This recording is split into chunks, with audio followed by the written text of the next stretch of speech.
Oh, that my words were written down. Oh, that they were inscribed in a book.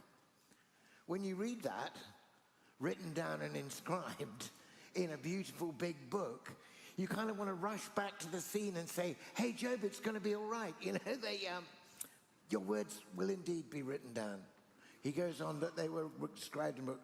Oh, that they were graven with an iron pen and lead in the rock forever. They are indeed not only written down so that they could be read and resound through the centuries as they resound now to us. But for all who have been anywhere near Job's sufferings, the calamities, the losses, the grief, these words that yet I know that my Redeemer liveth, and he shall stand at the latter day upon the earth. And though this body be destroyed, yet shall I see God, whom I shall see for myself. Mine eyes shall behold, and not another, not as a stranger. Those words are not only written down for us, but for all who have been in Job's place. They are indeed inscribed. They are graven. They're graven not on the rock, but in the heart. When you get to the point where you've lost almost everything, and yet God abides, and everything else falls away. Actually, God, or even the kind of the absent presence, the sense that there must be this one through whom and from whom all things come, in whom even what has happened to me can be taken and turned around. And out of this death and this pain, there must come a resurrection. That is more deeply inscribed on our hearts, perhaps paradoxically, through experiences of suffering than through experiences of joy. And yet, the suffering is only deepening and enlarging the very scope and size of our souls, so that when they are filled with joy, they will be filled even more deeply than they might otherwise have been. I love there's an album title of a singer-songwriter called Bob Bennett, you may know. And the album, it's just worth getting, just for the title, it's Joy Deep as Sorrow. Is there a joy deep as sorrow? There is indeed a joy deep as sorrow. And there's a joy whose depth only those who have passed through sorrow may ever really comprehend. Jesus went to the cross for the joy that was set before him, the joy of saving and redeeming and reconciling, the joy even of finding particularly each of us. But there's a movement in this little passage from Job, which is rather like the movement from Job itself, when he says, I know that my Redeemer liveth, yet shall I see God, whom I shall see for myself, and mine eyes shall behold. This takes us to the words that he speaks when he sees the Lord in the whirlwind. And he says, before I had heard with the hearing of the ear, but now I see. And Job, the book of Job, doesn't tell us what he saw, only that he saw it and was satisfied. And the more deeply I read Job, the more I find that the book of Job has given me a license for my lamentations, has given my deepest doubts and hurts and concerns a voice. The more I think about what Job saw that would satisfy him. When Job is complaining to God, he has these images which, to be honest, are like images of crucifixion. He says, all your arrows have pierced me. I'm stretched out, I'm poured out. It seems that everything that could make me suffer in the world has been aimed directly at me, and I'm pinned back. Where are you, God, in all this? Where are you? He doesn't want any more. He's had more than a bellyful of what the so-called comforters have got to say. You know, suffering itself was bad enough to hear yet another long moralistic, pietistic sermon saying, well, you really must have sinned, Job, you know. Don't give me that. I need to move from the hearing of the ear to seeing God himself. There's a point in your life where, frankly, only God will do. You actually have to say, I want God, I want him here, I want him now. Because everything else just falls away from me, but I want God. And mysteriously, in the midst of the whirlwind, Job is shown God. What did he see? In my view, the only sight that could have met Job where he is, that could have made him say, yes, I continue to bless God and glorify him. Yes, though worms shall eat their skin, I know that my Redeemer, yes, God has met me. And he has himself become the answer, not some other answer, not some piece of reasoning about theodicy and the problem of evil, but God. I think the only sight that would have satisfied a man like Job would be if, against every expectation of his age, he'd seen God with his arms stretched out, God with his hands and feet pierced, God with his heart pierced and open to Job, God as vulnerable as Job had ever been, God able to enter into Job's own suffering and know it from the inside in a way that his three comforters never could. I think Job would look at that and say, okay, now we can talk. You're in my place and I'm in yours. And maybe that's what Job saw, whatever was the origin of that story. I mean, it's an amazing piece of literature, obviously. It's astonishing. It's in the wisdom tradition. It's among the books of wisdom. And yet it's a test case where all the wisdom of the three comforters just tritely trot out stuff you could read in Proverbs, if you like.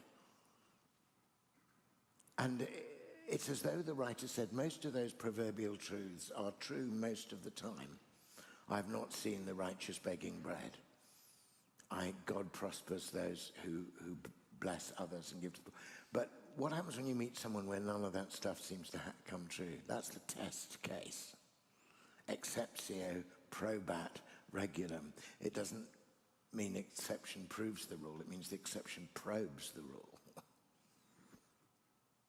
And it's someone in the wisdom tradition dared to imagine a situation in which none of that stuff seemed true and came to the realization that in the end we need not words about God, but God himself. And maybe that is what Job saw. Moses and Elijah are there on the Mount of the Transfiguration, seeing the glory of Jesus. Jesus says, Abraham rejoiced to see my day, and then says, before Abraham was, I am. Jesus himself, in speaking of his coming resurrection, alludes to the story of the burning bush. God is the God of the living. I believe it's possible that to this almost mythical suffering of figure of Job was shown some foretaste or foreshadowing of the gospel. Because there, in the book that is most supremely about suffering in the Old Testament, comes the fullest and clearest proclamation of the resurrection that is to come, of God's answer to all these things. And he says, I know that my Redeemer liveth, and he shall stand at the latter day upon the earth. And so we leap, as it were, from within the Old Testament suddenly to the very core and heart of the new, which is the resurrection of Jesus Christ. Risen, glorified, and yet still with his wounds, still carrying, now transformed, his passion, which is part of our passion. And the gospel acts almost as a little warning about how we approach resurrection. I mean, basically, it's kind of almost embarrassing to read the gospel, because these people are just trying to be smart asses in front of Jesus. It's really not a good idea. And they go, look, what about this guy? What about all the wives that die? You know, they come to Jesus before they have any idea of what resurrection really is, with a kind of absurdly literalistic, but also somehow kind of untransfigured idea about what resurrection is. And Jesus has to take them back to the mysterious moment of the burning bush in order to remind them of the deep mystery of God. My own thinking about the resurrection and about all the different gospel accounts of it, of which there are, in the whole of the New Testament, there are 19 specific accounts of what it was to say, I know that my Redeemer liveth. People who had seen Jesus after the resurrection. They're astonishing. They're all different. They all tell us something slightly different and slightly new about the resurrection. None of them meet our kind of material expectations, and yet they transcend them. So I was very helped one Easter in Cambridge at the church I served. We had invited Sir John Polkinghorne to preach on Easter morning, and he was a very distinguished scientist. He was a Master of Queen's College. He's a Fellow of the Royal Society. He's one of the great cosmologists of the age, but also an Anglican priest. And he got up in the pulpit and he started to talk about the origins of the cosmos, the Big Bang, the singularity as it's called. And he started telling us about how before that happens, it's not just that matter suddenly explodes into being, but the very fabric of time and space explode. And that in fact, all the laws of physics are unfolding and beginning to come true in this Big Bang. A whole order of being arises in a single moment. And we were all listening to this and thinking, well, this is a very interesting lecture, Professor Sir Polkinghorne, but it's Easter Day. Any good news here? Anything about Jesus? And then he suddenly turns around and he says, that singularity from which the first order of creation, the order comes, even though we're at an immense distance from it, it's still unfolding and expanding. And then he said, but what about the second singularity, the second Big Bang, the moment when the new creation bursts into being in the middle of the old. Not just the resurrection of one man, but the beginning of the resurrection and transfiguration of all things, the coming of the kingdom. What about that? When Jesus is risen from the dead, he said, that is as absolute and cosmic and earth-shattering as any original Big Bang and singularity was. That is the great event out of which the new order, the heavenly kingdom, unfolds. And he said, we're still incredibly close to it. 2,000 years is nothing. We're just beginning to see some of the changes. Our ideas of what the human body is are completely changed. We have this body which is physical like ours, whose wounds are touchable, he eats broiled fish, and yet he appears in an upper room with all the doors closed. And yet again, he comes to you wherever two or three are gathered. He speaks to you through the poor and through the beggar, and most beautifully and lucidly and astonishingly of all, that same body which is risen places itself into your hands in the wafer of bread, comes into you in the wine. Our bodies can't do anything like that yet because they're still trammeled in the old order. But we are beginning to see what that means. For a minute, people start walking on water. Matthew says the dead start rising. We all now know we're connected in prayer in a way that we could never have been connected before. We feel our belonging.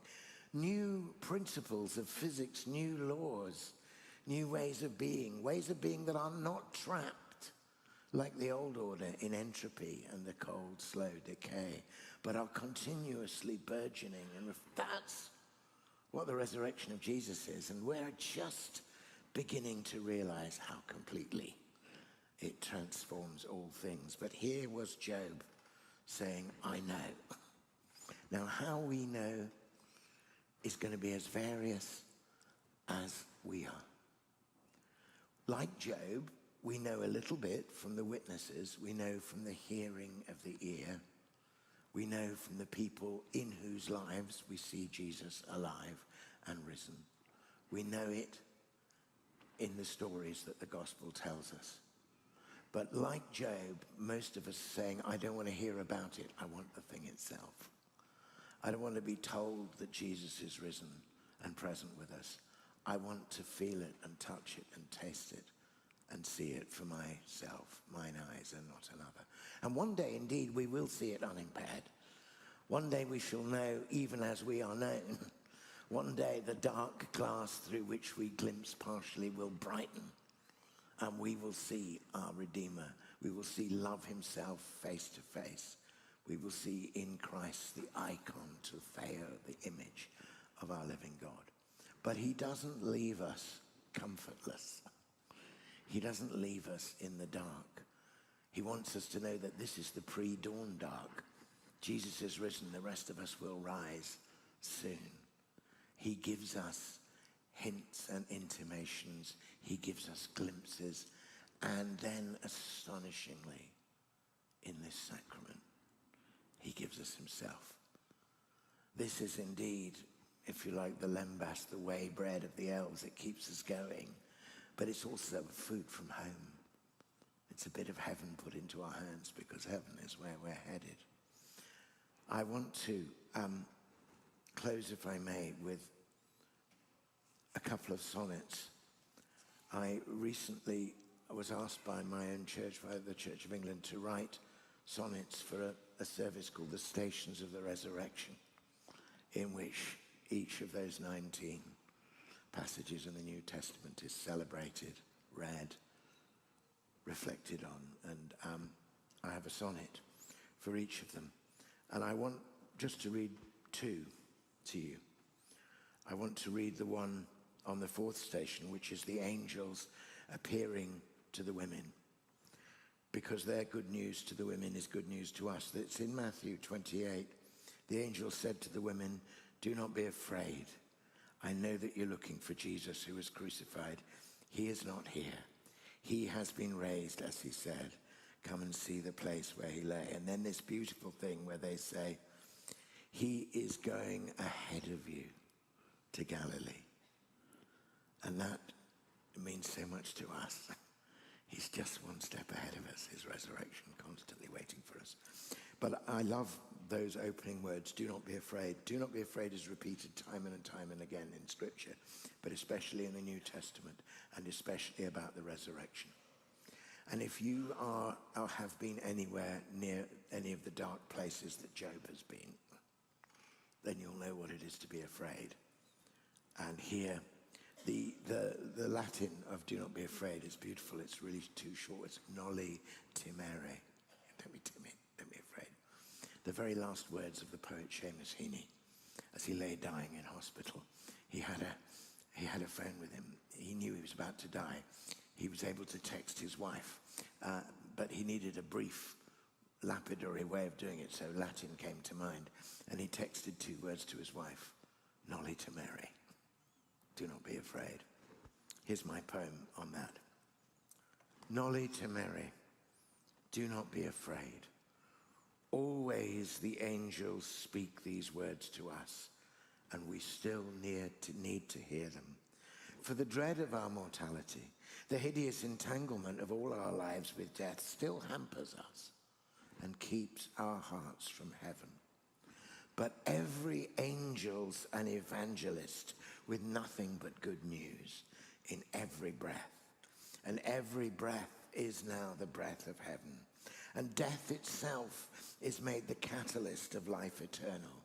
Jesus Christ is risen from death, and all of us will rise with him. He goes ahead of us, and we will see and know him as he is, alive and free. And then perhaps looking towards the sacrament we celebrate, I want to read you my response to the passage in Corinthians where we're told that Jesus appeared to 500 disciples at once. I think that appearance is still going on. I'll close with this. 500 then, and since, so many more, in lonely prison cells and crowded streets, at brimming springs and exhausted wells, on days of triumph and in dire defeats, the risen Lord has shown himself to us. He comes unlooked for and in answered prayer, comes to the mystic, most mysterious, comes to the addict in their last despair. He fed 5,000 in the wilderness, and now, in bread and wine, he comes and feeds uncounted millions. Once he bore one cross, but now he bears all crosses, meets all needs. The stone flung back at Easter means we share the widening ripples of his presence here. Amen.